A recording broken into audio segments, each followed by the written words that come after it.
आपण मामाच्या गावाला आलो आणि आमच्या मांजरीमध्ये मामाच्या गावात जर लेडी डॉन लेडी बॉस म्हणून जर कोणी ओळखलं जात असेल तर त्या आहेत अक्का.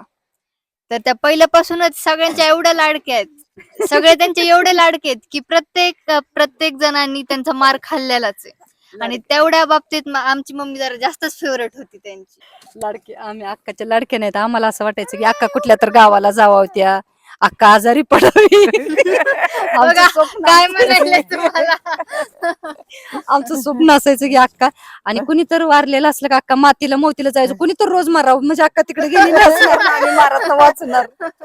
अक्का म्हणजे अक्का ही असा प्रकार असायचा, अक्का दिसून सुद्धा वाटायची पण अक्का दिसल्याची राहायची नाही, दुसरी कुणी नाही दिसायची पण अक्का दिसणार. पण अक्काची एवढी खासियत होती की अक्का बोलत होती ना तशीच वागत पण होती. माझ्या 4-5 चुलत्यामध्ये सगळ्यात मोठी थोरली, पण तिने एक आईची पण भूमिका निभावली होती, वडिलांची पण त्या घरामध्ये निभावली होती आणि सगळ्या लेकरांची एक माई माई आजी म्हणून तुम्ही म्हणता ना, माई माई म्हणून आपल्या ह्यांना ओळखलं जातं ना. माईंचं नाव काय राणी? सिंधुताई सपकाळांना. तशी आमच्या खंडागळे परिवारातली ही माई आहे, आमची अक्का आहे. तिने सगळ्यांना जीव बी लावलाय, सगळ्यांचं केलंय. पण एखादा पुरुष माणूस असू द्या, लेकरं असू द्या, सुना भाऊजा नंदा सगळ्यांच्या डिलेवऱ्यापासून ऑपरेशन पर्यंत अक्कानं आमच्या केलेलं आहे. ही गोष्ट आज जरी आता प्रत्येक जण प्रत्येक ठिकाणी असं पांगून गेलेत नाही लक्षात राहिलं, पण ही तर गोष्ट आणि हे जीव अक्काचे उपकार आम्ही सगळ्यांनी मानले पाहिजेत. का तर आमच्या सगळ्यांच्या आरोग्याचा, स्वार्थाचा, स्वस्तचा सगळ्याचा विचार अक्काने त्या टायमिंगला केलेला आहे. एवढ्या जुन्या काळात पण तिला तिचे फंडे दृष्ट काढणं, तिच्या बोलातून कडवे बोल असायचे पण हिताचे बोल असायचे. तिच्या मनात कधी कपट नसायचं, वाईट मंगळ नसायचं, तिचं काही प्लॅनिंग नसायचं. ती जी वागायची मोकळी वागायची. तिने जी आमच्या वडिलांना, चुलत्यांना, माझ्या आत्यांना, येणारा जाणारा पाहुणा, जावा भावा नंदाबाळा त्यांना सगळ्यांना वाटायचं हिचं वच काय, पण ती तेवढं निभून न्यायची, ती तेवढं वागायची. पण तिनं तिचं तेवढं सगळ्या गोष्टींना पूर्ण उरायची. तिच्यामध्ये तेवढी खासियत पण होती. त्याच्यामुळं आम्हाला सगळ्यांना जर आज काही आठवणीत ठेवावं राहील की आभार मानावंच असतील ना तर अक्काच मानायचं, कारण तिने आमच्यासाठी सगळ्यांसाठी केलेलं आहे काही ना काही. खरंच मानायचं. आणि मी ह्या माध्यमातून का होईना पण मी अक्काला म्हणत असते, पण अक्का खरंच खरंच आम्ही आभारी आहे तुमचं की आमच्यावर लय उपकार आहेत की आम्हाला तुम्ही जी शिकवण दिली आहे, जे आमच्यासाठी मार्गदर्शन केले. नाही आम्ही सगळ्या लेकरांना आणि आम्हाला जीव लावलाय. आताच्या काळामध्ये मी खरंच सांगू शकते की माध्यमातून की कोणी सुद्धा नाही, एक आईला सुद्धा ना लेकराचं करताना कधी सुद्धा आमच्यासाठी तो अंतर न राखता आमच्या डिलिव्हरी असू द्या, दुखणं असू द्या, आमच्यासाठी आधार म्हणा सगळं काय केलेलं आहे. त्याच्यासाठी मीच खरंच अक्का तुमची खरंच आभारी आणि खरंच ऋणी राहीन. म्हणते ना मला बाईचं पण लई होती, बाईला पण लई आठवण होती. बाईला आज पण आलं ना असं वाटतं की अक्का कुठे, अक्का दिसली बाईला पण आठवण होती लई.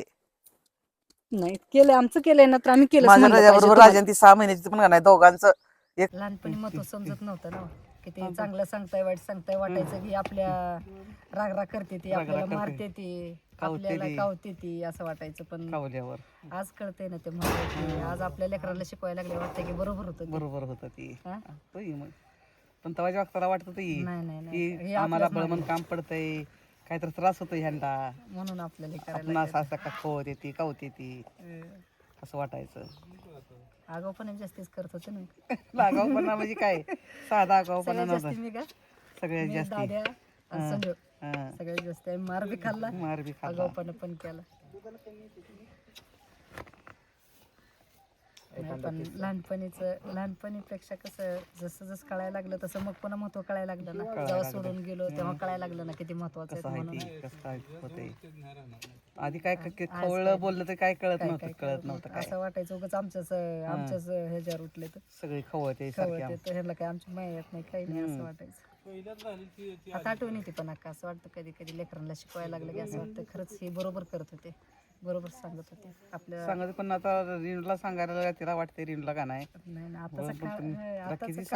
आता लेकरांना वाटतं तसं पण नाही बरोबर असतं ते त्या टायमिंगला आपल्यापर्यंत पोहोचल्या वाटेल ना पोचत नाही तिला. पण आता परीला पण तसं वाटतंय, रिनला पण तसं वाटतं. रेणू परी तर आता अजिबात ऐकत नाही बघ. परी तर आता परी चांगलं असते, चांगल्यासाठी असते. आज आम्ही एवढं सगळं बाहेर गेल्यावर एवढं ट्रेन झालो, एवढं सगळेजण गुण करतात तर त्या गोष्टीमुळेच करतात ना. आता सगळेजण चांगलं म्हणते ते तुम्ही हुशार आहे म्हणते ते, तुम्हाला सगळ्या गोष्टीचं हे म्हणते तर मग आता बरं वाटतं ना त्या गोष्टीचं. एखादा छोटेपणीचा किस्सा सांगा. जो तुम्हाला आठवणीत राहील असा खूप, म्हणजे नाही का मम्मीनी काही मस्ती केलेली वगैरे छोट्यापणी? सांगू हा सांगा. हा, जे तुम्हाला आतापर्यंत पण लक्षात राहिलेलं आहे, एवढे म्हणजे असं हे केलेलं. ते सकाळी एक नाही कशी करायची, मांजरीत घर असायचं, हम्म, तिथनं येताना पाण्यात काय करायची, आंघोळी करून यायची नदीत, केस सोडून यायची. हम्म. तिथनं येताना पुन्हा नाकाला काय माहित होणी काय समजून म्हणून तिनं काय करायची, केस वाळवून यायची हम्म. आकारा. मग आली का अजून चिपऱ्या धरून तिला मारायची, चिपऱ्या धरून तिला मारायची अजून. डोक्यात वाळू सापडायची. डोक्यातच येत नाही की नाही, वाळू पण डोक्यामध्ये तपट गेलेली असं. आपल्या डोक्यात कुठे काय कळायचं अक्काला. अक्काला काय समजत नाही असं तिला वाटायचं, असं करायची. सगळ्यात जास्ती मार वाडेगावला चाललो म्हणून मार खाल्लेला. वाडेगावला चालला म्हणून मार खाल्ल्यावर. काय झालं? मामाच्या गावाला जायचं, सुट्टी लागली म्हणून बाई मावशीने मी दोघींनी वाट, ट्रॅक्टर आला होता उसाचा आणि त्याच्यात बसून जायचं म्हणून आम्ही आपली पिशवीत कापड जायला नको घातली म्हणून खवळलं. आणि नको म्हणून कवळत होती आणि आम्ही दोघी नीट वाटायला लागलो होतो. आकानं उसाचं दंडूक घेतलंय पण फुटूच तर दोघींना मारली. आणि पण घरी असतं सांगायचं काय, कोणा काही हिंमत आहे का आम्ही आज चाललो होतो म्हणून, कोणा मार खाल्ला असता म्हणून गपचूप बसलो घरी आलो, काहीच झालं नाही असं दाखव. काय झालं नाही असं गपचिप चालले ते कपडे घालून. कपडे बिपडे घेऊन निघालो होतो आम्ही. अरे तुमच्या मारामुळेच कटाळलो होतो आम्ही खरं तर सांगायचं. आमच्या कामावर मारच काय मारून काम करायला लागतंय. बरं पुन्हा कळत बी नव्हतं, आईला सांगायचं असते अक्काने मारले नाही तर मग तिकडून डबल मार खायचं. पण ईद्याला मनोला जर किती जर मारलं तर ती कधी आईला आणि बापाला कधी सांगत गेली नाही. ती कधी दुसरी पोरं सांगत जाणार, आज अक्कानं आम्हाला परमिशनच नव्हती सांगायची. पण त्यांना काय कळत पण नव्हतं ना सांगायचं. मारल्यावर आपल्या आई वडिलांना सांगायला लागतंय, करायला लागतंय. पण असं यांना काही समजत नव्हतं. आता कळतं, आता याला करणं कळतं, मारलं का कोण कवळला मम्मीला पप्पाला सांगायचं. समज आलाय पण त्यांना कळत समजत नव्हतं मारले. आम्ही त्यांच्या आई वडिलांनी पण कधी विचारलं नाही कळतच नव्हतं नव्हतं, मारलंय आम्हाला काय केलंय, खवळले आमच्या लेकरांना म्हणून. ती पण कधी काय म्हणली नाही ती त्यांचे आई वडील पण. त्यांचा सगळ्यात मोठा उपकार राहील माहिती का माझ्या डिलिव्हरीतला.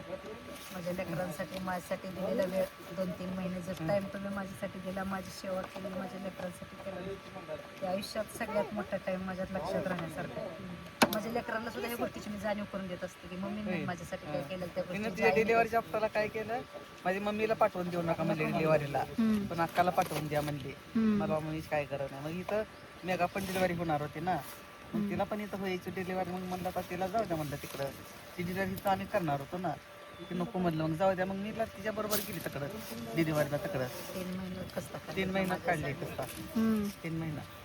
माझ्यासाठी सगळ्यात मोठा उपकार. मी माझ्या लेकरांना सुद्धा या गोष्टीची जाणीव ठेवा मत असते, अक्काने तुमच्यासाठी लेकर केलेलं आहे. तुमचा एखादा असं सांगा, म्हणजे एखादा दिवस किंवा काहीतरी जे तुम्हाला म्हणजे नाही का त्या दिवशी खूप असं भारी वाटलं असेल, किंवा ते म्हणजे नाही का त्या दिवशीच तुम्हाला आतापर्यंत म्हणजे छान वाटतं तो दिवस आठवला तर, असा एखादा दिवस सांगा किंवा काहीतरी घडलेलं सांगा.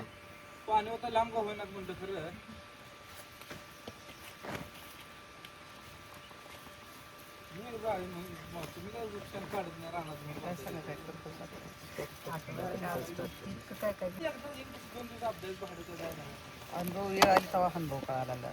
जोपर्यंत वेळ येत नाही तोपर्यंत तोवर काय अनुभव कळाला नाही. तोपर्यंत काय, ज्या टायमाला कुठं कावली, कुठं मारलं, कुठं हाणलं, जिथं आता ध्यान होईल तर आता आठवण होतं. आता आठवण येते. हा, बरोबर होतं. हा, ते आम्हाला खवळलेलं कावलेलं बरोबर आहे म्हणून.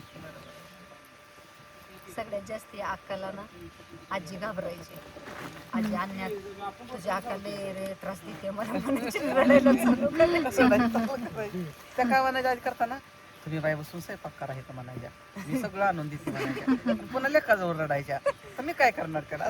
मला सारखं पळवते ते, मग हाताखाली आणून देते म्हणलं आजी. मग अक्का म्हणायची आजीला, जाऊ मग भाजी आल्या, गाडा आलाय भाजीचं, भाजी अक्काला सवय असायची पळत जाऊन आणली पाहिजे. आजी जायची डुगू डुगू आण मग, आणि एवढं उशीर लावला तुम्ही, आणि इतकं उशीर काय करत होता. मग आजी म्हणायची अहो घेऊनच आली अक्का मी.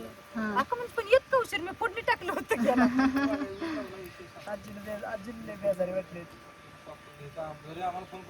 आजीने आम्ही दोघींनी मैत्रिणी सारखं दोघीने टाइम घालवला. दोघींनी आम्ही भारी राहिल्यासोबत राहिलेल्याचा तेवढे आनंद घेतला दोघींनी. मंदिरात जा, कुठं काय कर, राहिले का दोघी जण कुठं टाइम मिळेल तिथं जाऊन, एखादं कुठं देवाचं मंदिर असेल तिथं जाऊन पाया पडून यायचो आपल्या सरून तुम्ही दोघी जण. आजी जर आपली थोडी हुशार लागलेली हा. दुसरं कुठलं आजीला आवडायचं फिरायचं बिरायचं. हा. जाऊन त्यांचं कसं झालं त्यांना साखर खाल्लेल्याचा धन भोजन मारलेला खाय घाल्या खाय तुझं तोंड त्याचं साखरच्या पोत्यात हा. ते लयच संजयचा किस्सा सांगत असते त्यांना मी हा सांगितलं सांगितलेलं आहे. अक्का दूध काला साखर म्हणून वरडायचं ना पाटाचं हम्म. म्हणून. एक दिवस साखर आणलं ते त्याच्यावर लक्षात आलेलं. तर ते सांगा तुमच्या काळात तुम्हाला म्हणजे काय काय करू आता- करायचं होतं पण ते झालं नाही. बघितलेले आमच्या डोळ्यांनी अनुभवले तिला- आम्ही सगळे ह्या गोष्टी ही केलेल्या त्या. आणि आता आम्ही तेवढं लहान राहिलो नाही की आम्हाला नाही का खोटं बोलावं की होय. आम्ही हा. काय केलं मग त्यांनी केलं असेल की नाही खोटं होय. बोलायचं ही वेळ राहिली नाही. आता आमचं वय वाढले आणि आम्हाला ह्या गोष्टीची जाणीव आहे की तुम्ही आमच्यासाठी केलेलं आहे आणि ही होय सत्य ना. गोष्ट आहे. त्याच्यामुळे मला नाही काही कमीपणा वाटणार की मी तुम्हाला असं म्हणते. सत्य आहे तर सत्यच आहे. मानणं की न मानणं पण ही सत्य गोष्ट आहे की आमच्यासाठी तुम्ही खूप काही केलेलं आहे. आता तुम्हाला कळलंच असेल अक्का सगळ्यांच्या फेवरेट का आहेत म्हणून. तर आता आपण सत्य तर त्यांना सत्यच आहे. थोडेसे प्रश्न विचारू. टायमिंगला मला प्रियांका पटणार नाही ही गोष्ट. माझी मम्मीला उलटी झाली तर तिला थांबू वाटायचं नाही. ती बाहेर निघून जायची मी उलटी करायला लागली. आणि अक्काने डिलिव्हरीतलं सगळं डॉक्टरला ताकीद दिली की हिला त्रास झाला नाही पाहिजे काय बाकीचं ट्रीटमेंट देऊ नका मी माझं सगळं घाण काढेल म्हणून. होय. मला लगवीला सलाईन सुद्धा न काढताना ती उचलून होय. न्यायची सलाईन हातात सलाईन. बाथरूमात चल म्हणे तसंच कर. होय. काढून देत नव्हती सलाईन कधी सुद्धा. मग बस झाला ह्याच्या पलीकडे काय जीव द्यायचं होतं काय तिने आपल्यासाठी केलं तर केलंच त्यांनी आपल्यासाठी. बाई पण त्यांनी ऑपरेशन वक्ताला म्हणायला लागली मम्मीला नको नाही म्हणली नको म्हणली नाही मम्मीला नाही मम्मीला नको सोबत म्हणली त्यांना घालवायचं होतं ते म्हणले मला नाही, नको नाही. रडत बसल्या नाही, त्याजवळ मला- ते म्हणलं राहू दे म्हणलं मी घालवतो म्हणलं नानाला बाई म्हणली हात नाही, फिरला नाही, असा नाही. पाठीवरून हाचा हात फिरला बाईचे घालवतो नाही, घालवतो नाही, ऑपरेशन आम्हाला- करायला त्या बाबतीत हा, म्हणते म्हणते ना. ना, आम्हाला मम्मीचं कधीच वाटलं नाही की आईनं करायचं असते आम्हाला हा. वाटलं नाही त्या हक्कानं करायचं असते का तर हा.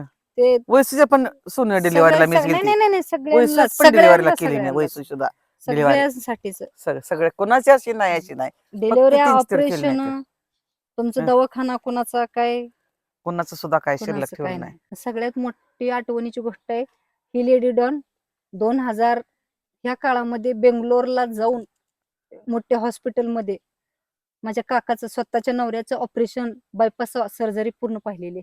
हे सगळ्यात मोठं विशेष आहे त्या काळामध्ये. हो. हा.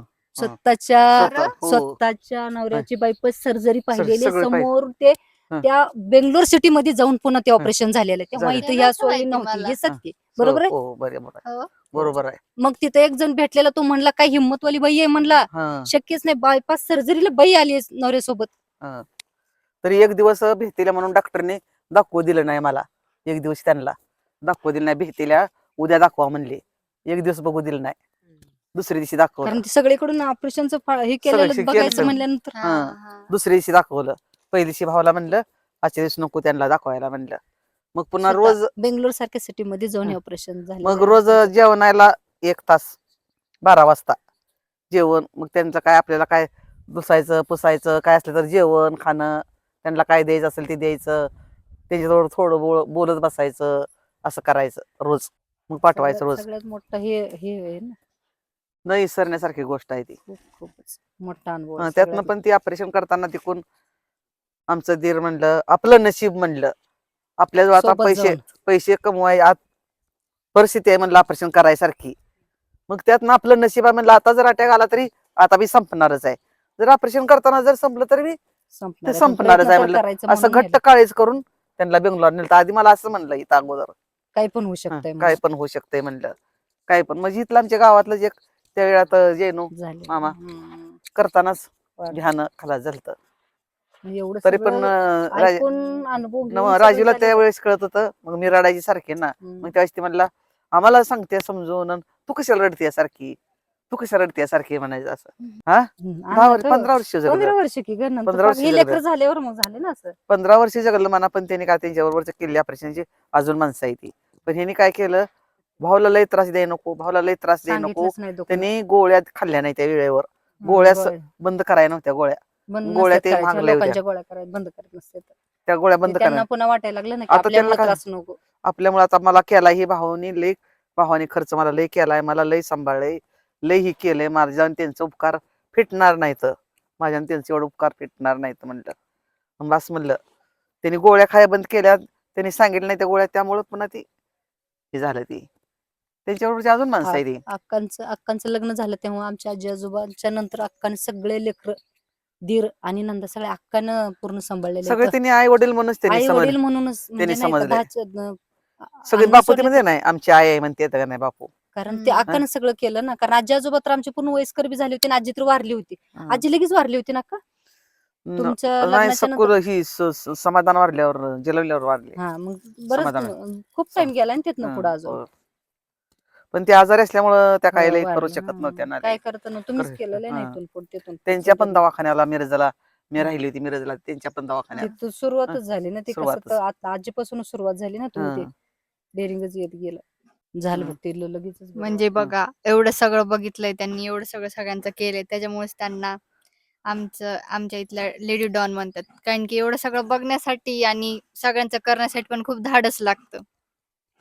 धाडशी पण आहेत आणि आज आमच्या सगळ्यांचे कुठं ना कुठं तर मनातून त्यांना ना त्यांच्या आरोग्यासाठी पण खूप शुभेच्छा आहेत त्या, किंवा आमचं मनातूनच एक त्यांच्यासाठीची एक इच्छा आहे की त्या अशाच तंदुरुस्त राहावं. श्रीवास जय सत्करू झाले झाले